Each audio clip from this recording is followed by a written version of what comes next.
AB এমছুৰ এটা বিশেষ বক্তব্য আমি দেখিবলৈ পালোঁ আৰু তেওঁলোকে এনেধৰণৰ অসমীয়া বিদ্বেষী আচলতে মন্তব্য দিছে তেওঁলোকে এটা কথা উল্লেখ কৰিছে যে আগন্তুক যি অসমত লোকপিয়ল হ'ব সেই লোকপিয়লত তেওঁলোকৰ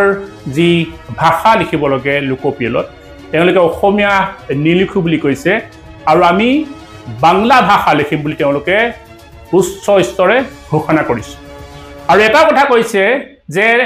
এই বাংলা ভাষা যি লিখিম এই লিখাৰ পাছত আমি অসমতে অসমীয়াক সংখ্যালঘুত পৰিণত কৰিম গতিকে আমি ভাবোঁ যে এই যিটো মন্তব্য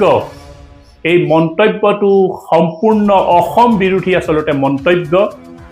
এবি এমছুৰ দৰে এনেধৰণৰ যিসকল ব্যক্তি যিসকলে আচলতে অসমতে জন্ম হয় কোনো দিনেই নিজকে অসমীয়া বুলি ভাবি নাপালে বা অসমত থাকি তেওঁলোকে অসমীয়া ভাষাটোৰ গুৰুত্ব বুজি নাপালে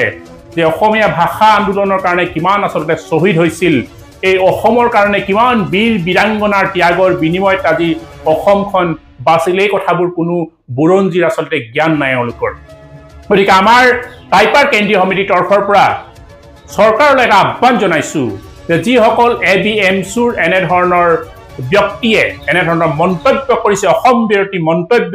তেওঁলোকক অতি শীঘ্ৰে গ্ৰেপ্তাৰ কৰিব লাগে জেললৈ প্ৰেৰণ কৰিব লাগে আৰু লগতে যিসকল ব্যক্তি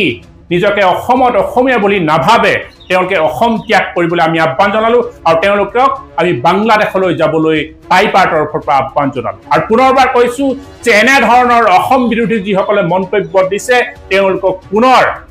আমি হকিয়াই দিছোঁ টাইপাৰ কেন্দ্ৰীয় সমিতিৰ পৰা আৰু চৰকাৰকো আহ্বান জনাইছোঁ অতি শীঘ্ৰেই তেওঁলোকক গ্ৰেপ্তাৰ কৰি জেললৈ প্ৰেৰণ কৰে ধন্যবাদ